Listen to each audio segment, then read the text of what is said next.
After an absolute thriller of a game versus the Miami Heat, the New York Knicks are led to a victory by Julius Randle's insane game-winning three, paired by an excellent call by the legendary Mike Breen. Randle on the drive, stripped by Butler. Randle gets it back. Randle puts up a three.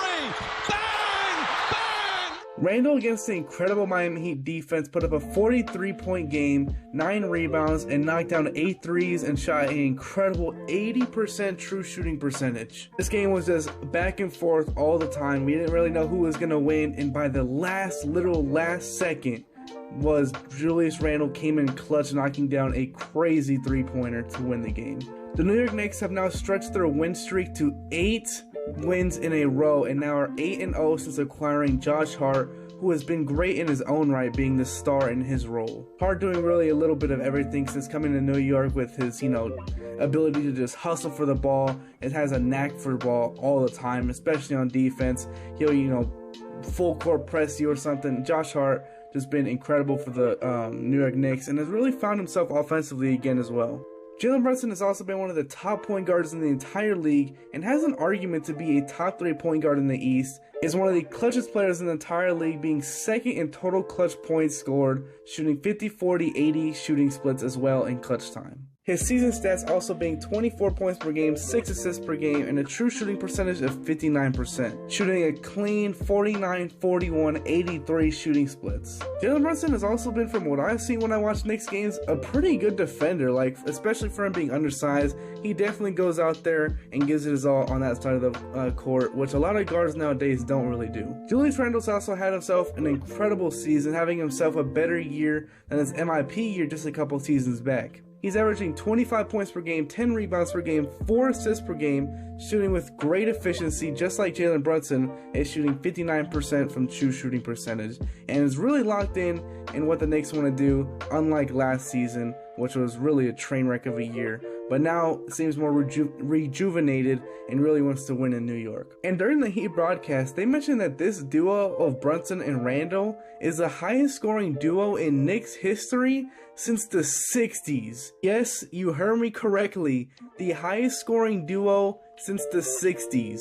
This duo of Jalen Brunson and Julius Randle has just been phenomenal this season, and the Brunson pickup during the offseason is everything Knicks fans wanted and some. Going into the other players on this team, RJ Barrett has been pretty good, but not great for the Knicks for whatever reason. RJ Barrett has never really blossomed into what people expected from him going into this his drafts and everything, which, to be completely fair, NBA fans normally have pretty unrealistic expectations for young players coming into the league, but RJ Barrett just hasn't been to that level of what people expected him to be, especially at that high pick he was taken at.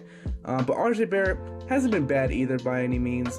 Just a real solid scorer out there. Kind of stiff at times, but RJ Barrett will definitely get the job done. He's not trying to do too much. He'll do his role, and he's not going to, try and take over the game and completely take away from how great Brunson and Randle are. And he's still very young, so RJ Barrett definitely can turn into that star that we all expected from him. Other players that have really impressed me for the Knicks this season is Josh Hart, like I mentioned earlier, doing all the little things and really bringing that grit to this team that it really needed.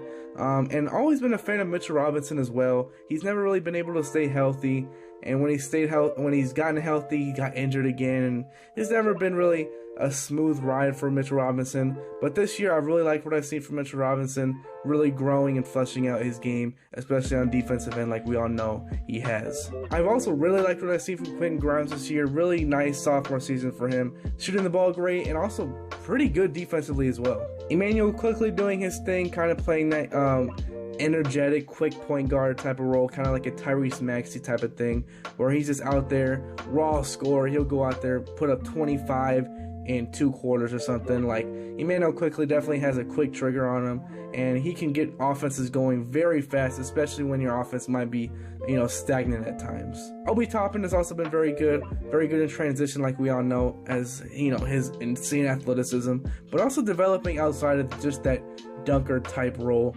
He's also a very nice player all around. The Knicks as a team have also been 4th in points per game and 1st in offensive rating since their 8-game win streak started back in February 11th, I believe. And it's also one of the best 3-point shooting teams in the league, having one of the best percentages since that date as well. Whether you want to deny it or not, I saw the Nets come back versus the Celtics in a big win for them, But whether you want to deny it or not, the new kings of New York are those Knicks. Now there's some news around the league I want to cover really quick. There isn't really much because I just uploaded a video today after recording this, the Warriors video. Go check it out, link in the description. So there's not very much news. I already covered Quinn Snyder. I already covered Russell Westbrook signing, Dame's 71 points, Kevin Durant's debut. I already covered all that, so there isn't really much to go over, but I did mention right now, Brooklyn Nets did complete a 28-point comeback versus the Boston Celtics in a crazy game where they were down like 28, like I said, in the second quarter, and were up like 10 in the fourth. It was crazy turnaround, completing the biggest comeback of the year so far. And it was led by a Mikal Bridges masterclass, putting up 38 points on 73% shooting.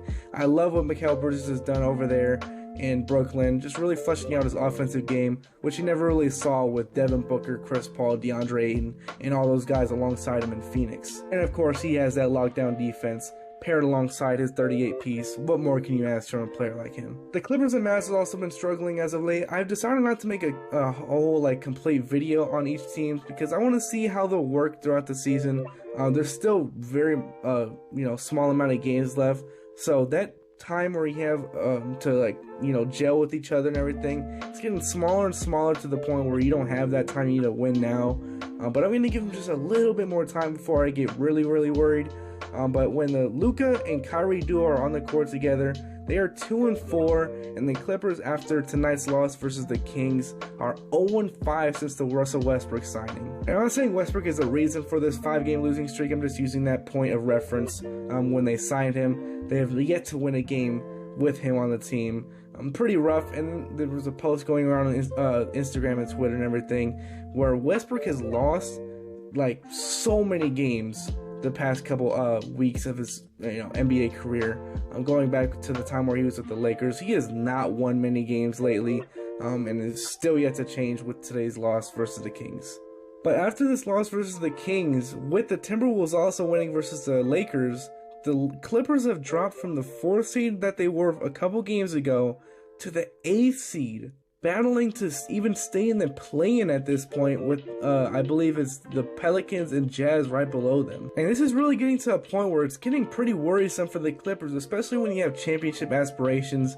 You cannot be out there wasting the energy of Kawhi, Paul George, and Westbrook in playing games when you know that you're better than that. But anyways, that pretty much wraps up what I had to cover with the news and everything going on in the NBA. There wasn't really much to cover except for a couple games that happened. Durant also had a second game against the Bulls that they won. Officially 2-0 with the Phoenix Suns when he's playing. Put up another 20-piece. But anyways, if you liked the video, hit the like button down below, subscribe button, notification bell, so you can be notified as soon as I upload. If you agree with what I'm saying, or you disagree, or you're on the fence with what I'm saying, put it down in the comments below. Let's have a discussion about it. Be respectful, and I hope to see you guys in the next one. Peace out.